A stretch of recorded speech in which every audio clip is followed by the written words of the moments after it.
أعوذ بالله من الشيطان الرجيم بسم الله الرحمن الرحيم رب اشرح لي صدري ويسر لي أمري واحلل عقدة من لساني يفقه قولي رب زدني علما اللهم فقهنا في الدين اللهم انفعنا بما علمتنا وعلمنا ما ينفعنا وزدنا علما.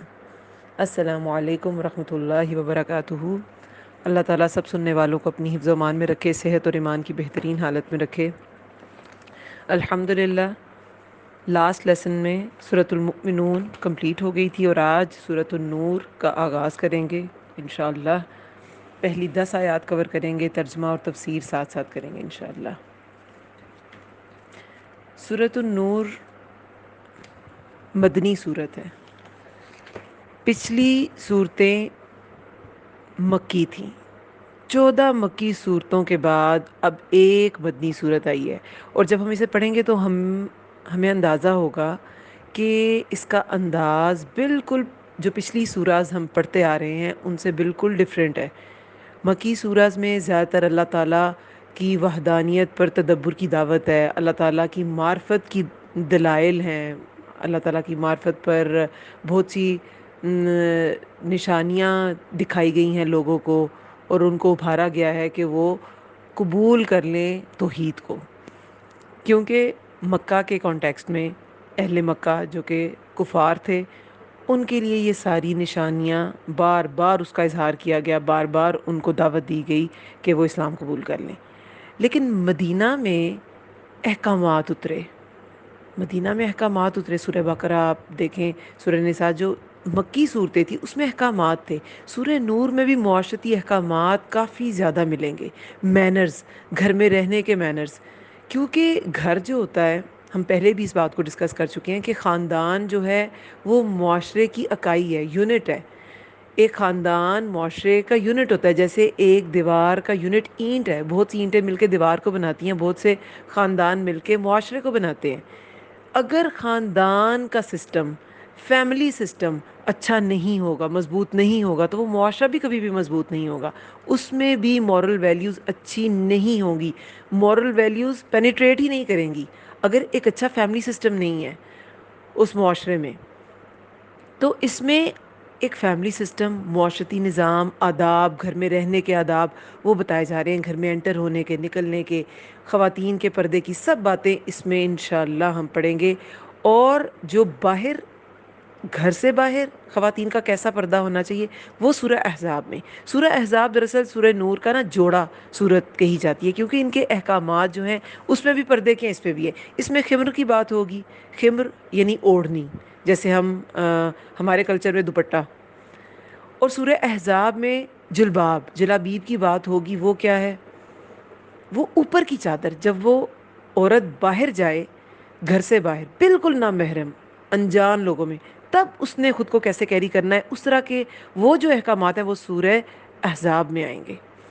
یہ دونوں صورتیں بالکل آگے پیچھے نازل ہوئی، ان کے احکامات بھی ملتے جلتے ہیں، لیکن جب قرآن کو ترتیب دیا گیا تو ان میں درمیان میں کچھ صورتوں کا فرق آ گیا. اس کے بعد پھر کچھ مکی صورتیں ہوں گی، پھر سورہ احزاب آئے گی. اور ان کا جو نزول کا جو ٹائم ہے وہ بھی ایسی ہے. سورہ احزاب جو ہے وہ ظاہر ہے غزوہ احزاب کے اس کا دورانیہ وہی ہے 5 ہجری. اور سورہ نور جو ہے اس کا 6 ہجری ہے. سورہ نور جو ہے وہ 6 ہجری میں نازل ہوئی. کچھ لوگ کہتے ہیں کہ یہ بھی 5 ہجری میں ہی نازل ہوئی، لیکن بہرحال زیادہ جو راجے رائے ہے وہ 6 ہجری کی ہے، کیونکہ یہ سورہ احزاب کے بعد نازل ہوئی. اور صلح حدیبیہ، تب فتح مبین کہا گیا اسے، صلح حدیبیہ کو، اس سورہ سے جس میں فتح مبین اسے کہا گیا تھا، یعنی صلح حدیبیہ سے پہلے نازل ہوئی. تو یہ بہت قریب کا ڈیوریشن بنتا ہے کہ سورہ احزاب کے بعد، غزوہ احزاب کے بعد، اور صلح حدیبیہ سے پہلے، یعنی کہ بالکل لیٹ 5th ہجری یا بالکل ارلی 6th ہجری، یہی بنتا ہے اس کا سال. اس کا جو ڈیوریشن ٹائم جو ہے وہ یہی بنتا ہے. اس میں احکامات ہیں، اور اللہ تعالیٰ نے اس میں وہ باتیں بتانے سے پہلے جو انٹروڈیوس کرایا اس صورت کو، وہ بہت زیادہ قابل غور ہے. میں نے جیسے کہا کہ دونوں صورتوں میں احکامات ملتے جلتے ہیں، اس میں اس کی تقریباً جو لینتھ ہے سورہ کی وہ بھی ملتی جلتی ہے، دونوں میں 9 رکوع ہیں۔ اس میں جو ہیں 64 آیات ہیں، اس میں آئی تھنک 73 ہیں، لیکن اس کا جو انٹروڈکشن ہے نا وہ آپ دیکھیں گے تو انشاءاللہ بھی ہم پڑھتے ہیں تو اس میں ایک الگ انداز ہے کہ خبردار ہو جائیں، یہ ایک ڈفرینٹ چیز ہے۔ سبھی صورتیں تھیں مگر اس میں کیا کہا گیا؟ سورتن، کہ یہ صورت ہے، یہ ایک صورت ہے، سبھی صورتیں تھیں لیکن اس کو خاص طور پہ اللہ تعالیٰ نے انٹروڈیوس کرایا۔ تو ہم اس کو سٹارٹ کرتے ہیں، اعوذ باللہ من الشیطان الرجیم، بسم اللہ الرحمن الرحیم۔ سورتن، یہ ایک صورت ہے، انزلناہا، یہ تینوں ورڈز میں آپ دیکھیں متکلم کے سیغے، نا جو ہوتا ہے وہ ہم کے لیے ہوتا ہے نا، اللہ تعالیٰ اپنے آپ کو مخاطب ہم کر کے کرتے ہیں، قرآن میں یہ ہم نے جگہ جگہ پڑھا ہے، ٹھیک ہے۔ انزلناہا، نازل کیا، نا ہم نے، ہا اسے، سورتن مؤنث ہے نا سورہ، تو ہا مؤنث کا صیغہ لگا ہے، ہو ہوتا تو مذکر کا صیغہ ہوتا، نازل کیا ہم نے اسے، وفردناہا، اور فرض کیا ہم نے اسے، وانزلنا، اور نازل کیا ہم نے، فیہا، اس میں، آیات، آیات بینات، واضح، لعلکم، تاکہ تم تذکرون، تم نصیحت پکڑو۔ یہ ایک بالکل منفرد انداز ہے کہ اس صورت میں جو احکامات آئے ہیں، دیکھیں پیچھے ساری مکی صورتیں تھیں، اس میں بھی کچھ احکامات ایسے ہیں جو کہ لگتے تھے، کچھ آیات ایسی لگتی تھی کہ وہ مدنی ہیں، جیسے سورہ حج میں بھی جب ہم نے پڑھا تو میں نے کہا کہ یہ آیات جو ہے یہ ان کے بارے میں ایسے کہا جاتا ہے کہ یہ آیات مدنی ہیں، لیکن ویسے سورہ آن دا ہول جو تھی وہ مکی تھی۔ اسی طرح جو اس میں احکامات ہیں وہ بھی ایک الگ نوعیت کے ہیں، اور اللہ تعالیٰ نے ان کو نازل کرنے سے پہلے ان کو پہلے انٹروڈیوس کیا کہ ہم نے نازل کیا ہے، یہ میری طرف سے نازل کرتا ہے، اس کو اپنی مرضیوں سے، اپنے دل کی خواہش سے، اپنی نفس پرستی سے، یا اپنے کلچر کے حساب سے، یا اپنے موقع ماحول کے حساب سے اس کو بدل نہ لینا، یہ ہم نے نازل کیا ہے۔ وفردناہا، اسے ہم نے فرض کیا ہے، فرائض چھوڑے نہیں جا سکتے، فرض کا مطلب ہے فرض، نوافل آپ کی مرضی پر ہے، فرض آپ کی مرضی پہ نہیں ہے، فرض آپ نے پڑھنی ہے، آپ نفل پڑھے نہ پڑھے لیکن فرض نماز آپ نے پڑھنی ہے۔ اس طرح جو چیز اللہ تعالیٰ نے فرض کی ہے وہ ہم نے کرنی ہے۔ میں نے ایک کوٹیشن لاسٹ لیسن میں کی تھی، اب اس کلاس میں تھی یا وہ میری آن سائٹ کلاس میں تھی، دونوں پیرلل چل رہی ہوتی ہیں تو ذہن میں نہیں رہتا کہ کس میں کوٹ کی، تو وہ بڑی پیاری کوٹیشن تھی کہ جو وبال، جو عذاب فرائض کو چھوڑنے سے آتے ہیں وہ وظائف کے کرنے سے نہیں ٹلتے۔ آپ نے فرض چھوڑ دیے اور آپ وظیفے کرتے رہے سارا دن، والدین کو آپ نے پوچھا نہیں اور آپ چیریٹی کرتے رہے سارا دن، وہ وبال آپ سے ہٹے گا نہیں۔ آپ نے فرض نماز پڑھی نہیں اور آپ تسبیحات پھیرتے رہے سارا دن، وہ وبال آپ سے ہٹے گا نہیں۔ تو کچھ چیزیں اللہ تعالیٰ نے فرض کی ہیں، تو یہ جو اس میں احکامات ہم پڑھیں گے کیونکہ بہت سینسٹیو اور احکامات بھی بہت زیادہ سنگین نوعیت کے ہیں، اور اس میں جو جن گناہوں کا ذکر کیا گیا وہ بھی بڑی سنگین نوعیت کے ہیں، اگر ان کو ایڈریس نہ کیا جائے ایسے گناہوں، ایسے جرائم کو، تو معاشرہ تباہ ہو جاتا ہے۔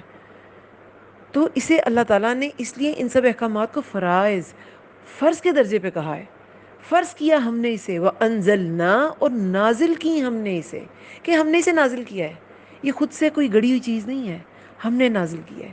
کس کو؟ جو بھی آیات ہیں اس سورہ میں، ویسے تو پورے قرآن کو اللہ تعالیٰ نے نازل کیا، لیکن خاص طور پہ اس کے انٹروڈکشن میں اللہ تعالیٰ نے یہ فرما کے، یہ بیان کر کے اس سورہ کو خاص کر دیا ہے، اور نازل کی ہم نے اس میں آیات واضح، یہ واضح ہے، اس کی اس سورہ میں جتنے احکامات پڑھیں گے ہر حکم واضح ہے، اس میں کوئی متشابہ چیز نہیں ہے۔ دیکھیں ہم نے شروع میں سورہ بقرہ میں کیا پڑھا تھا؟ کچھ متشابہات ہیں اور کچھ محکمات ہیں، لیکن اس میں اللہ تعالیٰ نے پہلے ہی بتا دیا، کیا بتا دیا؟ بینات، یہ واضح ہیں، یہ متشابہ نہیں ہے۔ یہ نہ کہنا کہ آج کل ماحول میں یہ ہے، اور آج کل کے حساب سے تو یہ ہے، اور آج کل کیونکہ اب ہم پڑھیں گے نا جوجو آ گیا تو آپ سمجھ جائیں گے کہ یہ کیا بات ہو رہی ہے، کہ کیوں آج کل کے ماحول کی اتنی زیادہ میں بات کر رہی ہوں کہ کلچر کے مطابق اس کو چینج نہیں کیا جا سکتا. تو یہ واضح آیات ہیں، لعلکم، تاکہ تم تذکرون، تم نصیحت پکڑو، تاکہ تم نصیحت پکڑو، تم بچ جاؤ، تم کسی نقصان کا شکار نہ ہو. اس میں جتنے احکامات ہیں یہ ذہن میں رکھنے ہیں کہ وہ سب ہمارے فائدے کی چیزیں ہیں، وہ سب ہمارے فائدے کے لیے، اسپیشلی خواتین کے لیے، کیونکہ اس میں خواتین کے لیے کافی سارے احکامات ہیں، ان کو سیکیور کرنے کے لیے. کسی چیز میں تنگی نہ محسوس کریں، کسی حکم کے لیے تنگی نہ محسوس کریں.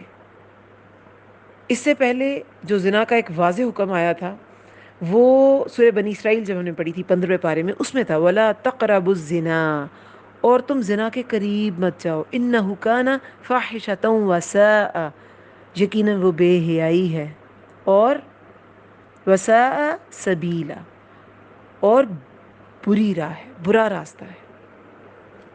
یہاں پر کیا کہا گیا؟ دور رہنے کی. وہاں کیا تھا؟ دور رہنے کی بات. اس کے آگے بھی جو آیا تھی وہ بھی ایسے تھی کہ قتل نہ کرو، وہ بھی سنگین جرائم پر بات تھی.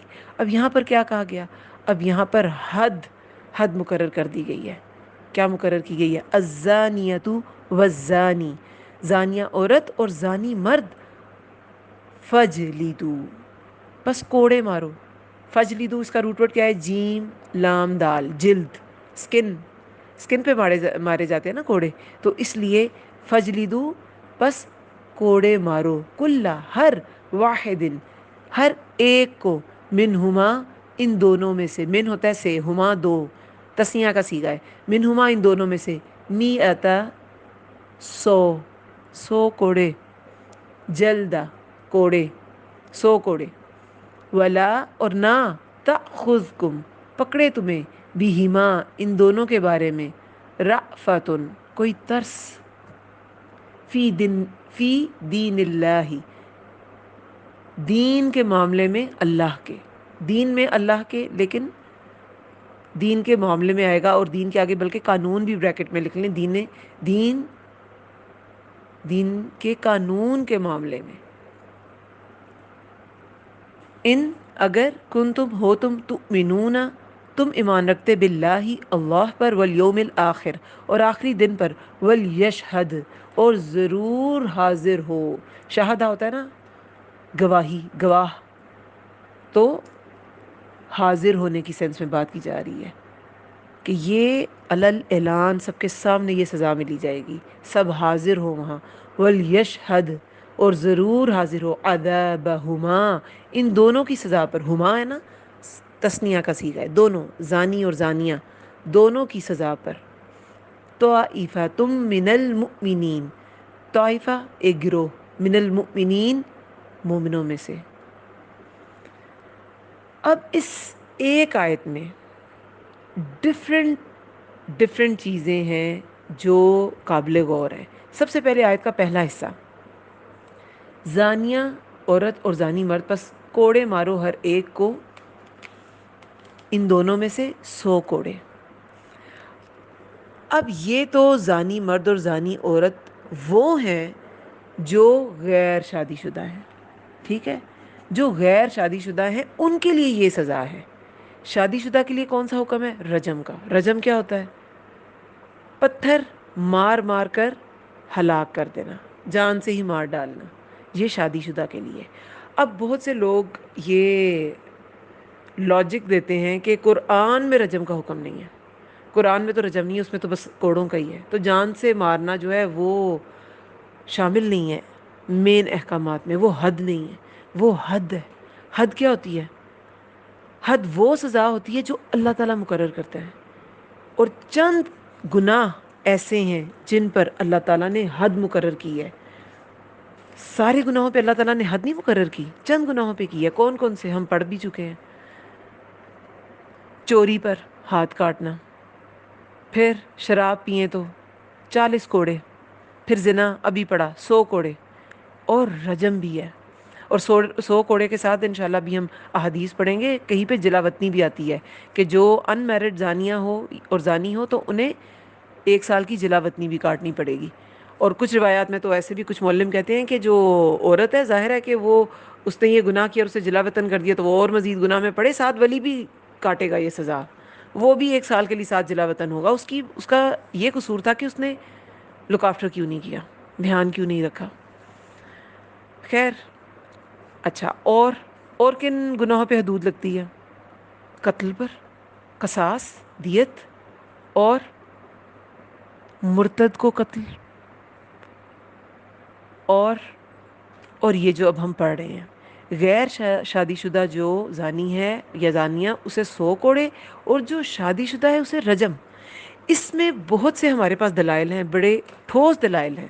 سب سے پہلے تو دیکھیں جو احکامات شریعت موسوی میں اس کو نگیٹ نہیں کیا گیا، اللہ تعالیٰ کی طرف سے نفی نہیں آئی، تو رسول اللہ صلی اللہ علیہ وسلم کی طرف سے وہ احکامات جاری رہے شریعت محمدیہ میں بھی۔ جیسے کہ 10 محرم کا روزہ مسلمان بھی رکھتے تھے جب وہ مدینہ آئے، انہیں بھی کہا گیا کہ آپ بھی رکھیں کیونکہ ہم موسیٰ علیہ السلام کے زیادہ قریب ہیں، ہم ان کو زیادہ اچھا فالو کرتے ہیں۔ لیکن جب حکم آ گیا کہ ان کی تقلید نہیں کرنی تو پھر نبی صلی اللہ علیہ وسلم نے کہا کہ اگلے سال میں 9 محرم کا رکھوں گا، ٹھیک ہے، لیکن اگلے سال مہلت نہیں ملی۔ لیکن رکھنا اب کیا ہے؟ ہمیں 9 محرم کا رکھنا ہے کیونکہ 10 محرم جو ہے وہ یہود کی تقلید ہے، اور اگر کوئی بھول جائے تو پھر 10 کے ساتھ وہ 11 کا ملا لے، اور یہ مسئلہ ہم کافی بار پڑھ چکے ہیں۔ اسی طرح رجم کی جو سزا ہے وہ بھی شریعت موسوی میں تھی اور وہ اسلام میں بھی چلی آئی، اور اس کا اطلاق بالکل حد کی طرح ہی کیا جائے گا کیونکہ نبی صلی اللہ علیہ وسلم نے یہ حد خود اپنی زندگی میں نافذ کی، اس حد کو قائم کیا، لوگوں کو رجم کیا گیا۔ اس کے علاوہ صحیح بخاری کا جو ہمیں روایت ملتی ہے، صحیح مسلم میں بھی ہے، آئی تھنک ابن عباس سے روایت ہے کہ حضرت عمر رضی اللہ عنہ نے اپنی خلافت کے دوران، اپنے دور خلافت میں ایک خطاب فرمایا لوگوں سے، اور کہا، اس میں وہ جو خطاب تھا اس میں کیا کہا گیا؟ لوگوں، اللہ تعالیٰ نے محمد صلی اللہ علیہ وسلم کو حق دے کر بھیجا تھا اور آپ صلی اللہ علیہ وسلم پر کتاب کو نازل کیا تھا، اور اللہ تعالیٰ نے جو نبی صلی اللہ علیہ وسلم پر کتاب کی صورت میں نازل کیا تھا اس میں ایک آیت تھی جس کو آیت الرجم کہتے ہیں۔ عمر رضی اللہ عنہ نے فرمایا، ہم نے اس کو خود پڑھا اور ہم نے اس کو اچھی طرح سمجھا اور ہم نے اس کو اچھی طرح یاد بھی کیا، اور اس آیت پر رسول اللہ صلی اللہ علیہ وسلم نے عمل بھی کیا۔ کتنی سارے دلائل ہیں، پڑھا بھی، سمجھا بھی، یاد کیا، رسول اللہ نے عمل بھی کیا۔ اللہ کے رسول صلی اللہ علیہ وسلم نے بھی رجم کیا، اور آپ صلی اللہ علیہ وسلم کے بعد ہم نے بھی رجم کیا۔ پھر فرمایا، مجھے ڈر لگتا ہے کہ لوگوں پر ایک لمبا وقت گزر جائے، یعنی کہ جب یہ باتیں پرانی ہو جائیں گی، نبی صلی اللہ علیہ وسلم کا دور گزر گیا، خلفائے راشدین کا دور جب گزر جائے گا، کہ لوگوں پر ایک لمبا وقت گزر جائے، پھر اس موقع پر کوئی کہنے والا کھڑا ہو، وہ کہنے والا کوئی بھی ہو سکتا ہے، کوئی معلم مفسر بھی ہو سکتا ہے، کوئی کہنے والا کھڑا ہو اور کہہ دے، اللہ کی قسم ہم تو قرآن مجید میں رجم کی آیت پاتے ہی نہیں، تو یہ سزا کیوں دی جا رہی ہے؟ یعنی کہ یہ آیت جب نہیں ہے تو پھر سزا کیوں دی جا رہی ہے؟ پھر فرمایا، اس گمراہی سے لوگ گمراہ ہو جائیں گے اور اللہ کی طرف سے فرض کیا گیا یہ فریضہ اس کو چھوڑ بیٹھیں گے۔ رجم کی سزا اللہ تعالیٰ کی کتاب میں واقعی موجود ہے اس شخص کے لیے جو شادی شدہ ہے، وہ مردوں میں سے ہو یا عورتوں میں سے، اور یہ سزا اس وقت دی جائے گی جب کوئی واضح دلیل موجود ہوگی، یا عورت یعنی کہ گواہ ہوں گے، وہ آگے ہم پڑھتے ہیں کہ اس کے لیے گواہ بھی ضروری ہیں، ایسی نہیں کسی کو رجم کر دیا جاتا، اس کے لیے گواہ بھی چاہیے ہوتے ہیں۔ اور گواہوں کا جو معاملہ ہے وہ تو سورہ نساء میں ہی آ گیا ہوا ہے کہ 4 جو گواہ چاہیے ہوتے ہیں، یا عورت حاملہ ہو جائے، یا زانی اعتراف کر لے کہ میں نے زنا کیا، جیسے کہ صحابی اور ایک صحابیہ نے بھی اعتراف کیا، انہیں رجم کیا گیا تھا، میں نے زنا کیا، یا زانی اعتراف کر لے یا وہ جو عورت ہے وہ اعتراف کر لے کہ میں شادی شدہ ہوں اور میں نے زنا کیا، تو پھر اسے رجم کیا جائے گا۔ اب یہ جو خطبہ ہے ان کا، جو خطاب ہے، لیکچر ہے، اس سے کیا پتہ چل رہا ہے؟ اور یہ صحیح بخاری کی روایت ہے کہ یہ جو آیت ہے نا، دیکھیں ہم نے ناسخ و منسوخ کے بارے میں نے آپ کو کافی ڈیپلی بتایا تھا پچھلے باروں میں، جب یہ ٹاپک نسخ کا گزرا تھا، کہ کچھ آیات جو ہیں وہ منسوخ ہو گئیں لیکن حکم باقی رہا. اسی میں سے ایک آیت رجم کی بھی ہے. اور کچھ جو تھی وہ آیات باقی ہیں لیکن حکم منسوخ ہو گیا. اس میں سے ایک میں نے کیا بتائی تھی پہلے سورہ بقرہ میں ہی، آئی تھنک وہ جب آتا ہے روزوں کے بارے میں، کتب علیکم الصیام، تم پر روزے فرض کیے گئے. اس سے پہلے کیا حکم آیا تھا کہ تم روزے رکھو اپنی جتنی تم استطاعت پاؤ، اپنی استطاعت کے مطابق. لیکن اس کے بعد یہ آیت اتر آئی. شروع میں جب روزے فرض کیے گئے تو جس کی جتنی استطاعت تھی وہ اپنی استطاعت کے مطابق رکھ لیتا تھا، چھوڑ لیتا تھا. لیکن بعد میں کہا گیا کتبا، یہ فرض کر دیے گئے ہیں. اور پھر آگے آیات میں اسی میں آگے کیا چلتا ہے، اسی کانٹیکس میں جو آگے آیات ہیں کہ صرف مسافر یا بیمار، مطلب کوئی ایسا عذر ہے تو پھر وہ روزہ قضا کر سکتا ہے کہ وہ بعد میں رکھ لے. لیکن بہت سے صحابہ سفر میں بھی روزہ رکھتے تھے، کچھ جو ہے وہ چھوڑ بھی دیتے تھے. تو اپنی وسعت کے مطابق ہے. لیکن مسافر اور بیمار کو چھوٹ ہے، اس میں عورتوں کی کنڈیشن آ جاتی ہے، اس میں بہت بوڑھا انسان یا ڈائبیٹک جو بھی بیماری ایسی ہے کہ وہ چھوٹ نہیں سکتی، تو وہ جو چھوٹ نہ سکے اس کا تو خیر فدیہ دیا جائے گا اس کا، تو وہ تو ایک الگ چیز ہے. لیکن قضا اس وقت اگر ایسی کنڈیشن ہے تو پھر قضا. تو وہ جو حکم ہے وہ تو ہے قرآن میں کہ اپنی استطاعت کے مطابق روزہ رکھ لو، لیکن وہ آیت موجود ہے مگر حکم منسوخ ہے. تو یہ ناسخ و منسوخ کے یہ چیزیں، ابھی اس میں اور ڈیٹیلز بھی ہیں، تو یہ ان کی حقیقت ہے. تو رجم کی آیت بھی منسوخ ہو گئی، سوری اس کی آیت جو ہے وہ موجود نہیں ہے لیکن اس کا حکم موجود ہے. آیت منسوخ ہے مگر حکم موجود ہے. پھر دیکھیں صحیح بخاری کی ایک روایت ہے، زید بن خالد ابن جوہنی فرماتے ہیں کہ میں نے سنا نبی صلی اللہ علیہ وسلم سے، اپنے کانوں سے سنا کہ آپ صلی اللہ علیہ وسلم نے حکم دیا تھا اس شخص کے بارے میں جس نے زنا تو کیا مگر وہ شادی شدہ نہ تھا. آپ صلی اللہ علیہ وسلم نے فرمایا کہ اس کو 100 کوڑے لگائے جائیں اور 1 سال کے لیے جلا وطنی. جو بھی غیر شادی شدہ زانی یا زانیہ ہو تو اس کو 100 کوڑے ہیں اور 1 سال کے لیے جلا وطنی ہے. اور دیکھیں یہ جو 100 کوڑے ہیں نا، اس کا یہ مطلب نہیں ہے کہ یہ ایک ہی گو میں لگائے جائیں گے. بہت سے لوگ 100 کوڑے برداشت نہیں کر سکے، وہ تو مر جائیں گے. یہ موت کی سزا نہیں ہے. موت کی سزا اس کے لیے ہے جس کے پاس اللہ تعالیٰ نے جس کو ایک راستہ دیا تھا، ایک جائز راستہ، جائز رشتہ، اور اس کے باوجود اس نے اللہ کی حد کو توڑا. اس کے لیے سزائے موت ہے، اس کے لیے سزائے موت نہیں ہے. لیکن 100 کوڑے بھی اگر علل اعلان مجمع میں لگائے جائیں، وہ انسان دوبارہ زنا کرنے کی ہمت کرے گا؟ کبھی نہیں کرے گا. ہم نے ان حدوں کو چھوڑ دیا، اس لیے ہمارے معاشروں کا، اسلامی معاشروں کا بھی ایون کہ اتنا برا حال ہے. زنا عام ہو گیا، قیامت کی نشانی ہے. قیامت کے قریب زنا عام ہو جائے گا، شراب نوشی عام ہو جائے گی. تو یہ عام ہو گیا کیونکہ ہم نے ان حدوں کو حد سمجھا ہی نہیں. یہ اللہ تعالیٰ کی طرف سے مقرر کردہ سزائیں تھیں، ہم نے ان کو سزا اللہ تعالیٰ کی طرف سے سمجھی نہیں. ہم نے اسے اپنی مرضی کی چیز سمجھ لیا. یہ اپنی مرضی کی چیزیں نہیں تھیں. تعزیرات بھی ہوتی ہے، تعزیر بھی ہوتی ہے. تعزیر وہ سزا ہوتی ہے جو عدالت متعین کرتی ہے، لیکن یہ جو حد ہے نا، یہ اللہ تعالیٰ کی طرف سے متعین ہے، اس کو آپ چینج نہیں کر سکتے. یہ جو 4 گناہ میں نے گنوائے، 4-5 گناہ جو آتے ہیں کہ جس میں حد لگتی ہے، اور تعزیرات عدالت متعین کرتی ہے، وہ مجرم کے حالات، جرم کی نوعیت، ماحول، اس سب کو دیکھ کے. لیکن یہ تعزیرات میں نہیں آتا، یہ تعزیر میں نہیں آتا، یہ حد میں آتا ہے یہ معاملہ. اور اس میں تو پھر وہ جو 100 کوڑے کا معاملہ ہے وہ ایسی ہے کہ جس کی جیسی صحت ہوگی، جیسی عمر ہوگی، کم عمر انسان زیادہ برداشت نہیں کر سکتا، کمزور انسان زیادہ برداشت نہیں کر سکتا، تو 20-20 کر کے لگائے جا سکتے ہیں، 50-50 کر کے لگائے جا سکتے ہیں.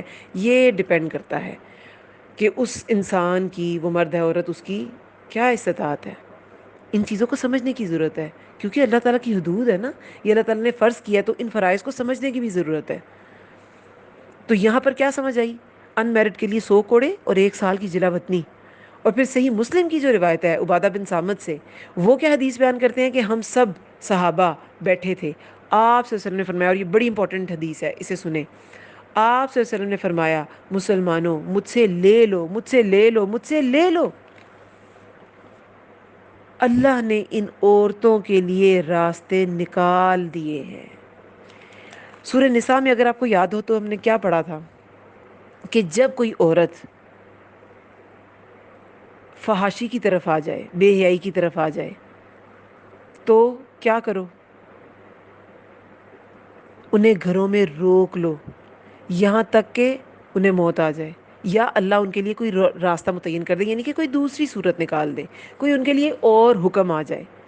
اور پھر سورہ نور میں یہ حکم آ گیا، کنوارا یا کنواری جو زانی اور زانی ہیں ان کے لیے تو 100 کوڑے ہیں. لیکن یہ جو فواحش کی طرف عورتیں آتی تھیں اور 4 گواہ بھی مل گئے، تو پھر راستہ اللہ نے متعین کر دیا. وہ کیا تھا؟ شادی شدہ مرد یا عورت اگر یہ جرم کریں تو ان کے لیے رجم ہے. اس کے بارے میں یہ حدیث مبارکہ ہے کہ مجھ سے لے لو، مجھ سے لے لو، مجھ سے. اللہ تعالیٰ نے ان عورتوں کے راستے نکال دیے. اور وہ کیا تھا؟ آپ نے فرمایا کہ اب ایسی غیر شادی شدہ کنواری کے ساتھ، کوئی غیر شادی شدہ کنواری کے ساتھ زنا کرے تو دونوں کو 100 کوڑے لگائے جائیں گے. یعنی کہ لڑکا بھی غیر شادی شدہ تھا اور کنواری یعنی کہ وہ بھی ان میرڈ ہے. 100 کوڑے لگائے جائیں گے اور 1 سال کے لیے جلا وطن کیا جائے گا. اور شادی شدہ اگر شادی شدہ کے ساتھ زنا کرے تو 100 کوڑے بھی لگیں گے اور ان کو رجم بھی کیا جائے گا. اب یہ سزا صحیح مسلم کی روایت ہے، یہ متعین کر دی گئی ہے. اور اس میں اور بھی ایک کامن سینس کی بات ہے کہ اگر شادی شدہ نے کنواری کے ساتھ زنا کیا تو شادی شدہ کے لیے رجم ہے اور کنواری کے لیے پھر 100 کوڑے ہیں. وہ پھر دونوں اپنی اپنی سزا بھگتیں گے. ٹھیک ہے؟ تو یہ اللہ تعالیٰ کی طرف سے حدود ہیں، ان کو نافذ کرنا ہر مسلم حکومت کا فرض ہے. یا اگر مسلم حکومت کسی کو اتھارٹی دیتی ہے، کسی پنچایت کو، کسی اور ذیلی عدالت کو، تو وہ بھی یہ حد نافذ کر سکتی ہے، لیکن حکومت کی اتھارٹی کے ساتھ. خود سے اگر کوئی ایسے فیصلے کرتا ہے تو وہ جائز نہیں ہے. خود سے فیصلے نہیں کر سکتے، یہ حکومت کے کیے جانے کی چیزیں ہیں. اگر حکومت نہیں کرتی تو وہ پھر اس حکومت سے سوال ہوگا. قاضی سے بڑے سخت سوالات ہیں، حاکم وقت سے بڑے سخت سوالات ہیں. عرش کے سائے تلے جس دن کوئی سائے نہ ہوگا قیامت کے روز، اس دن اس سائے تلے عادل حاکم ہوگا. لیکن یہ بھی کہا گیا ہے کہ جن لوگوں سے اللہ تعالیٰ بات نہیں کرے گا، ان سے کلام تک نہیں کرے گا، ان میں بھی 3 لوگ ہیں. کون؟ بوڑھا زانی، ظالم حاکم، اور مفلس متکبر. یعنی ایسا مفلس جو کہ غریب ہے مگر پھر بھی تکبر ہے، اور ایسے بہت سے لوگ ہوتے ہیں.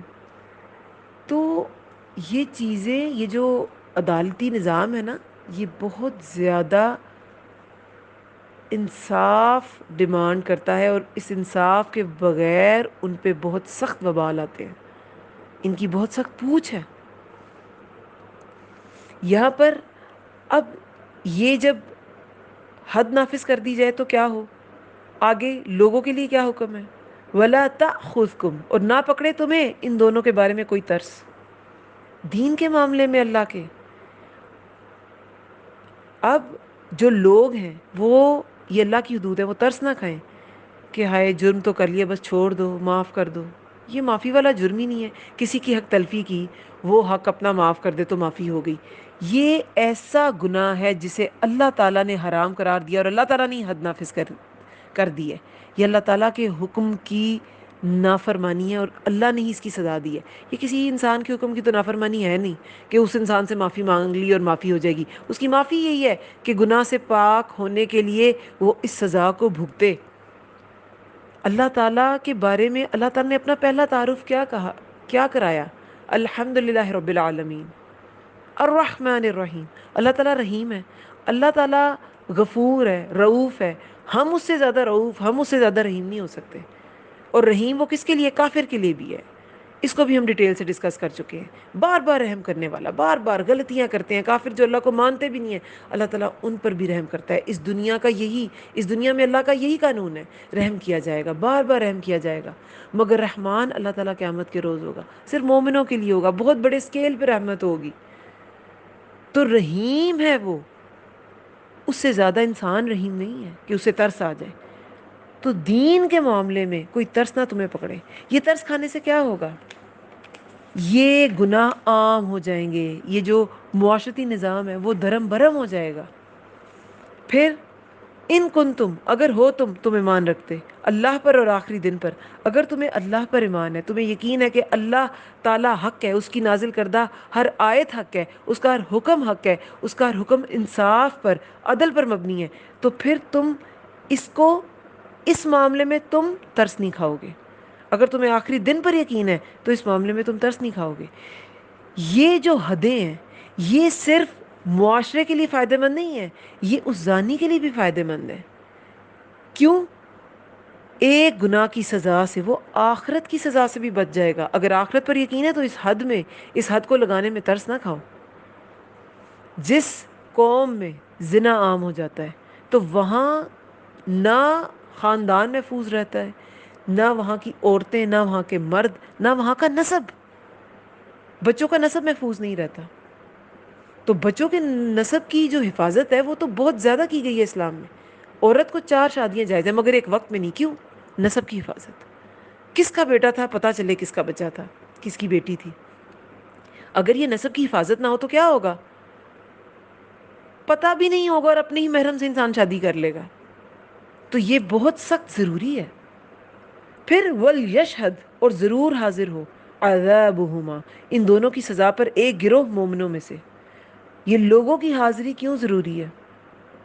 تاکہ ایک تو وہ مجرم شرمندہ ہو، ایک تو اس کو سزا دی گئی، اوپر سے لوگوں کے سامنے دی گئی، اس کا جرم کھل گیا، اور پھر لوگ بھی عبرت پکڑیں، دونوں کے لیے فائدہ ہو.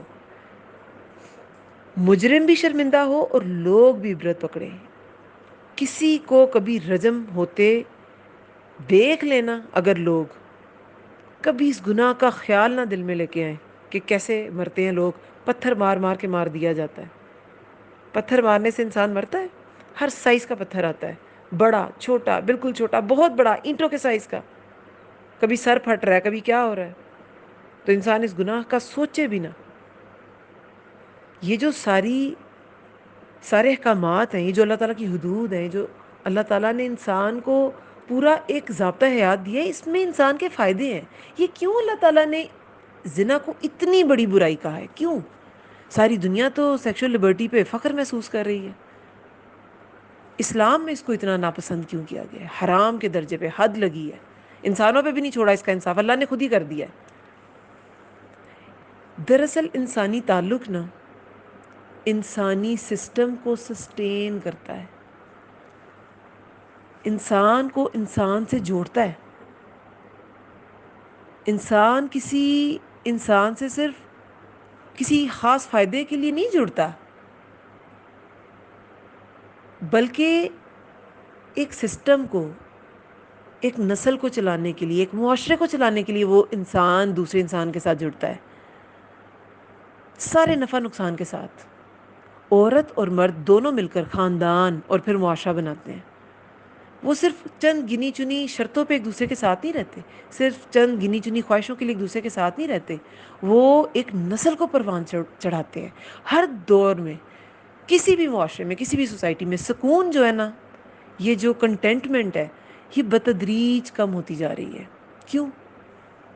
کیونکہ وہ جو ایک یونٹ تھا نا معاشرے کا، وہ ڈسٹرب ہو چکا ہے. ماں باپ آپس میں ایک دوسرے سے سیٹسفائیڈ نہیں ہے. باہر اتنی پرکشش چیزیں ہیں کہ گھر میں میاں بیوی ایک دوسرے کو کمتر سمجھنے لگتے ہیں، برداشت نہیں کرتے، حقوق نہیں ایک دوسرے کو دیتے. اب تو عورتوں کے حقوق پہ بہت زیادہ بات کی جاتی ہے، جب کچھ عرصہ پہلے تک نہیں کی جاتی تھی. تو عورتیں ساری زندگی صبر میں گزار رہی ہیں، لیکن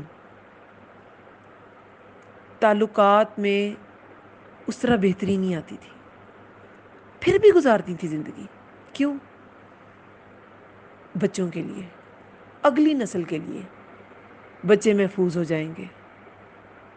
ان بچوں کو محفوظ کرنے کے لیے، صرف یہ اس ایک موٹیو کے لیے خواتین اور ایٹ ٹائمز مرد بھی بری عورتوں کے ساتھ، بد زبان عورتیں ہیں ان کے ساتھ زندگیاں گزار دیتے تھے. طلاقیں کم تھیں تو بچوں میں ڈس آرڈرز بھی کم تھے. آج بچیوں کو کوئی مسئلہ ہوتا ہے تو فوراً ڈیورس کی طرف ماں باپ چلے جاتے ہیں، مسائل کی جڑ نہیں پکڑتے. نتیجہ کیا ہوتا ہے؟ وہ بچیاں بھی صبر نہیں سیکھتی. کسی کا شرعی عیب میں مبتلا ہونا تو اور بات ہے، لیکن چھوٹی چھوٹی باتوں پہ طلاقیں ہو رہی ہیں. کھانے کا سسٹم گھروں کا میچ نہیں کر رہا، نہیں بیٹی اپنے گھر میں زیادہ اس کا اچھا تھا تو وہ سیٹ نہیں ہو پا رہی، اس کا اپنا گھر زیادہ اچھا تھا تو وہ نہیں سیٹ ہو پا رہی. تو کیا ہوتا ہے؟ اس بچی میں بھی نہ کبھی صبر آتا ہے، نہ برداشت آتی ہے، نہ رشتوں کو نبھانے کا گر آتا ہے. بچوں کو بھی نہیں آتا، لیکن بینگ اے وومن میں عورتوں کی زیادہ بات کر رہی ہوں. اور بچوں کی زندگی بھی خراب، وہ بھی خراب ہو جاتی ہے. یہ اللہ تعالیٰ نے نکاح کو محفوظ کرنے کے لیے نا بہت زیادہ احکامات دیے ہیں. ان میں سے ایک جو چیز اللہ تعالیٰ نے کی، جو اللہ تعالیٰ نے نازل کی، وہ زنا کی روک تھام ہے، تاکہ نکاح محفوظ کیا جائے. اس کو روکنا بڑا سخت ضروری ہے. زنا کو روکنے کے لیے اسلام نے کتنے اقدامات کیے ہیں. سب سے پہلے اللہ نے انسان کے نفس کی اصلاح کی ہے کہ وہ اس کام سے ہی دور رہے. وَلَا تَقْرَبُوا الزِّنَا، سورہ بنی اسرائیل میں پہلے ہی آ گیا تھا کہ اس کے قریب بھی نہ جانا. پھر آگے انہی آیات میں آگے انشاءاللہ 20 آیات کے بعد آئے گا کہ شیطان کے نقشے قدم پر نہ چلنا. شیطان کو تو فالو نہیں کرنا، اس کے فٹ پرنٹس بھی کہیں نظر آ رہے ہیں نا، وہاں بھی نہ جانا. عورت اور مرد کا جو زیادہ کوئی گہرا تعلق تو دور، نامحرم سے نرمی سے بات بھی نہیں کرنی. آخرت کا احساس پیدا کیا کہ انسان بڑے بڑے گناہوں سے رک جائے. بڑے گناہوں سے رک جائے گا تو اس گناہ سے بھی رک جائے گا. نکاح کو آسان بنایا کہ زنا کا خدشہ نہ رہے. طلاق کی اجازت دی کہ اگر موافقت نہیں تو کوئی دوسری راہ نہ ڈھونڈے، دوسری شادی کر لیں، گناہ نہ کریں. لونڈی غلاموں کا جب دور تھا، ان کو شادی کرانے، ان کی شادیاں کرانے، ان کے نکاح کرنے کی بھی ترغیب دی گئی. پھر برے خیالات کو دل میں لانے پر بھی پابندی عائد کی گئی اور مختلف طریقے بتائے گئے.